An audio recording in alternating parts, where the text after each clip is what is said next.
whoever did this is a real coward. Definitely. In real life. Definitely. My daughter only this big. You didn't have to do that to her. This is the story of Zambrecia Works, a 22-year-old with a bright and promising future, with dreams of becoming a doctor, but her life took a tragic turn just one day after her graduation. Zambrecia would be found beaten to death in a crime that devastated her family and shocked the community, and had everyone asking who could commit such a horrific crime, and how could anyone hurt someone who did so much to help her community. Did Zambrecia have any enemies or people who might have wanted to hurt her? Or was she the victim of a random act of violence? Welcome to Viral Crimes. Subscribe and hit the bell icon for more stories. This story takes us to Stalen Avenue and Vassar Drive, an intersection on the west side of Detroit, Michigan. A place that is home to a number of thriving businesses. This is where Zambrecia Works, a cheerful young woman, was found dead in the backseat of a 2017 Dodge Journey SUV on August 12, 2022.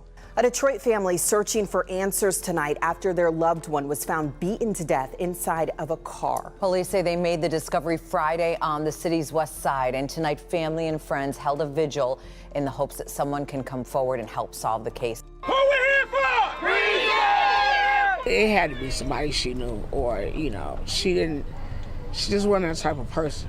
Tears can't help but fall as candles burn in memory of 22-year-old Zambrecia Works.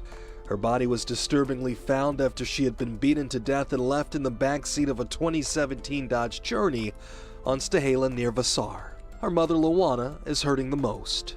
Right now, no leads seem to clearly point the finger at whoever may be responsible for her death. Regardless, their actions have sparked a wildfire of heartbreak for Zambrecia's family, and sadly, this pain is nothing new for Luana. 10 years ago today, I was in the same predicament with her brother. Exactly 10 years ago there. Here I am again. What are the odds I lose two in one lifetime? She had just wrapped up working with the program called No Barrier to Success with organization president Mel Polk. Zambrecia was an exceptional participant in their program. She's an exceptional young lady, beautiful young lady, smart, dedicated, on her way up the ladder. Zambrecia was a shining star with dreams of becoming a doctor, and those who knew her had held her in high regards.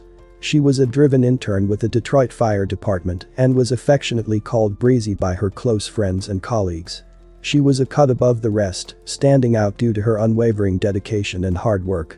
The 22-year-old had dedicated her life to helping people overcome addiction and getting out of the streets. She had been working as an outstanding participant of the No Barrier to Success program, which assisted and empowered young minds to obtain their educational and employment goals. Zambrecia had been doing really well in the program, and everyone had something good to say about her performance. In the words of Chief James Harris of the Fire Department, Zambrecia had a great impact in the lives of her colleagues. Her spirit and energy had touched so many souls in such a short time.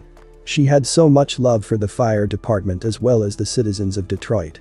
Regrettably, just days shy of Zambrecia's 23rd birthday, fate dealt a cruel blow, leaving everyone in shock and sorrow.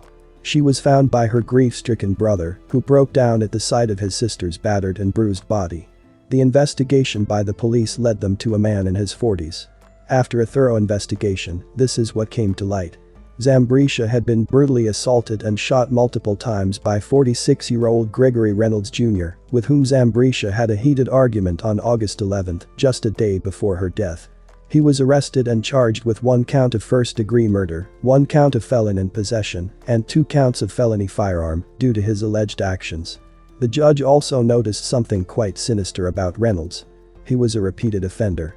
A man who had made it a habit to hurt people. The court took note of his past assault and weapons convictions from the late 90s, as well as a charge of assault with the attempt to murder in the year 1990. But he's also looking at felony firearm, second offense notice. He's on probation 2021, but his history he does have from 1999, assault with intent to murder. This painted a troubling picture in the mind of the judge, who knew that Reynolds was a dangerous man.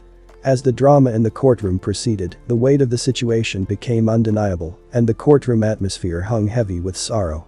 Consequently, Reynolds was remanded to jail, casting a cloud of sadness over the entire situation. It later came to light that Zambrecia and Gregory were no strangers to each other. Detroit Police Commander Michael McGinnis disclosed that Reynolds had been an acquaintance of Zambrecia's, making the betrayal and violence even more disheartening. During Reynolds' arraignment, the judge recounted the chilling details in which the suspect allegedly told a witness that he shot Zambrecia because she was going to call her people on him, and he allegedly said that he had to finish it off. Something that Zambrecia said that day had ticked off Reynolds, which prompted him to take her life. According to Zambrecia's mother Lawana Jackson, Gregory was a friend's friend. But that was it. They didn't have any kind of relationship with him. Her mother was shocked and confused by the death of her innocent daughter, who died by the hands of a maniac over a meager argument. Sadly, this is not the first time Zambrecia's family has gone through something so tragic. Zambrecia's parents had experienced the tragic loss of another child nearly 10 years ago due to the devastating impact of gun violence. Their pain was palpable as Zambrecia's mother mourned the untimely end of her children's lives and the seemingly insurmountable challenge of protecting them. The Stalin Avenue and Vassar Drive intersection is so dangerous that just a few days after Zambrecia's body was found, another disturbing incident took place in the same area. In a chilling turn of events, a shooting took place where an unknown assailant opened fire from an SUV at the intersection. The terrifying shot struck two young men in their early 20s. The community was left shaken by the eerie series of events unfolding at the same location, where violence seems to cast a dark and ominous cloud. The sense of fear and uneasiness lingers as residents grapple with the unsettling incidents that occurred in their neighborhood. The locals in the area live their lives in fear as they don't know what tragic fate their future holds for them. Meanwhile, Detroit has a long and complicated history with crime. It has the second highest crime and violence rate in America after Memphis. It's a well-known hotspot for criminal activities in recent years and has had several shootings and robberies to its name. The details of the year-end crime statistics released by the Detroit Police Department painted a disheartening picture. Where there was a glimmer of hope with a decline in violent crimes overall, the rise in offenses such as burglary and carjacking cast a dark shadow over the city of Detroit. One particularly distressing trend was the involvement of juveniles in violent crimes. The revelation that teenagers as young as 14 and 15 were engaging in such brutality left the community deeply saddened and concerned. The numbers told a grim tale.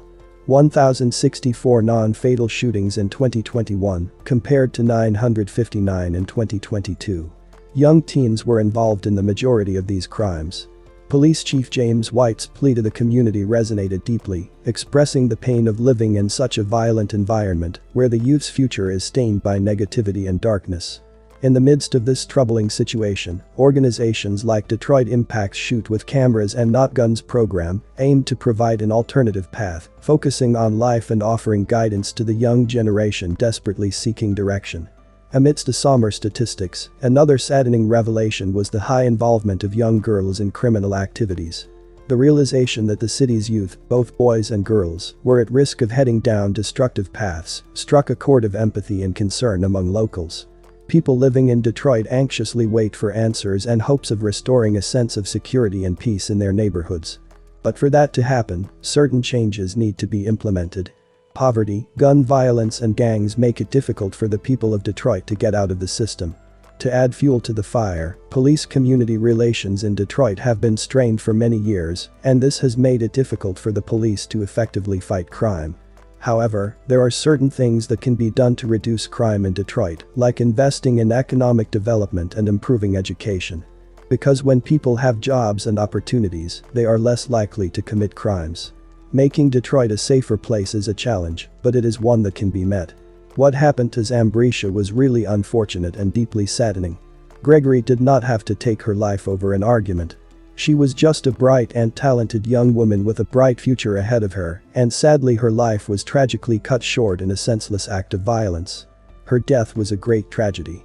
My condolences to her friends and family. May you continue to heal and one day find peace. Thanks for watching and I will see you in the next video.